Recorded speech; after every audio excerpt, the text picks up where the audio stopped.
guys, welcome back or welcome to my channel. My name is Chai and today's video is going to be a review on my DJI Osmo Pocket 3. Disclaimer, I am not a tech savvy person, so this video is really just my opinion on how easy I found this to use. So to get us started, I want to talk about what my first impressions were. My very first impressions and the first things I noticed was, one, this camera is small. Like, it is really compact. Mine looks a little bit bulky right now because I have my magnetic cage on it, but it is small and perfect size. When they say it's pocket size, they mean that. The next thing that I noticed is that the gimbal is super sensitive. If I turn it on right now and you see the gimbal, like, I'm trying to move the camera and the gimbal is just like, it's so sensitive. Initially, it was something that kind of was like scary to me because I was, oh my goodness, this is impossible to use, but you just have to get used to it. The third thing I noticed was the app. So the DJI app is actually amazing. I love that they have this feature.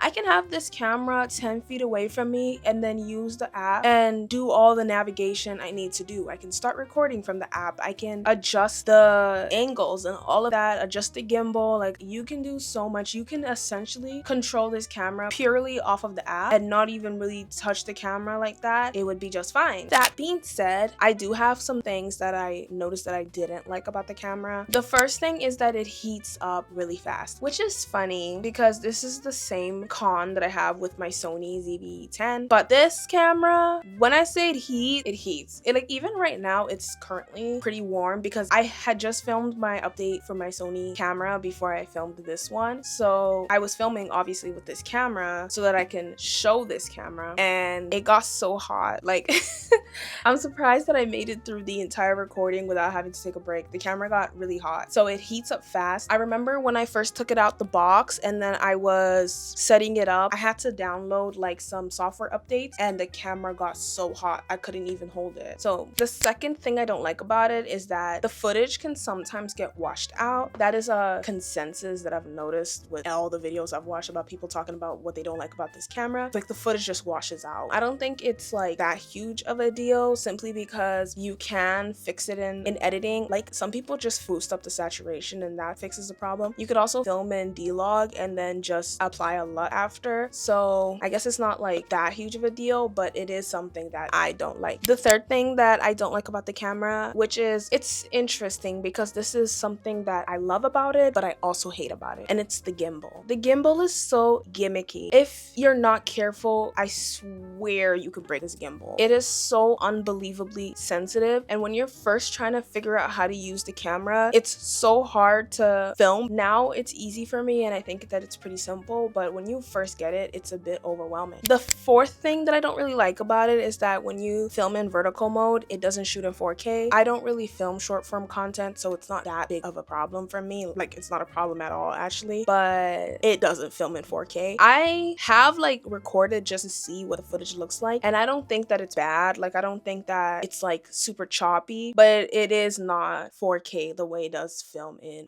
like horizontally. It doesn't film in the same 4K. So with all of that being said, let's get into what I do love about the camera. The very first thing I love about this camera, and it's my number one thing, is the size. I never really film with my Sony camera outside, even though I really want to vlog, and it's because I'm so shy. Like, I just get so much anxiety and I just think everyone's looking at the camera and all of that. So getting this, even though I know that people notice it, because it's smaller, it makes me feel more comfortable. So that is one thing that I love about this. It was one of the main reasons why I bought it. When they say Osmo Pocket 3, they really mean it. The second thing I love about it is the gimbal. So like I said, I love and hate the gimbal, but once you get the hang of the gimbal, it is a phenomenal feature, and I think it's really what makes the Osmo Pocket 3 what it is. Without the gimbal, you might as well have just bought the Nano or the Action 5 or like any other small camera, but the gimbal adds so much to it. My favorite feature with the gimbal is being able to film a time lapse and it tracks from left to right or right to left. The third thing that I love about it is the lens. So even though I love the quality on my Sony camera, and this is actually specific to the kit lens, it just isn't wide enough for me, and it has nothing to do with the camera itself. It's just the lens. I like that this lens that's in, like, built in is pretty wide. Like, I do have like the wide angle attachment, and it does, like, you can see so much of my room when I have that on the camera, but but even without, like, it still provides a very wide view, and I love that. So that is one of the things that I love about the camera. So the fourth thing that I love about this camera is that when you're filming, if you mess up what you're saying, you can easily cancel the recording, like just by holding onto the record button, and it cancels. With the Sony camera, if you mess up the recording, you have to stop it, then you have to go and manually delete it, right? But with this, I'm just recording and I mess up, I just hold on to this and it will cancel it. It makes filming, it makes editing easier and quicker, and it's just something that I really love. The very last thing that I love about the camera is that it films in 4K. For me, I film all my things horizontally 16:1 because it's for YouTube. You can film up to 4K 60. Now, I don't use 4K 60 yet. I prefer to use 4K 24, but I like this small camera. Still gives me that quality and like beautiful, flawless finish that I love. So that is another thing that I love about the camera. All in all, that's kind of it that I have to say about the camera. I do think that it was worth the purchase. I will say that I think that you really have to think about if you want the gimbal or not, though, if I'm being completely honest. Like, yes, it's an amazing camera, and yes, it is shy girl friendly, but there are other small cameras out there. Like, DJI literally makes other small cameras. So if you really think that the gimbal is something that you'd benefit from and it's a feature that really intrigues you, I would 1000% recommend buying this camera. That was something that I really wanted because when I went to go buy this camera, the Nano actually got released literally like a few days before. So I was really debating, should I buy the Nano and not get the DJI because it was like half the price, but I wanted the gimbal. So I'm glad that I got it, and I got a mic out of it, so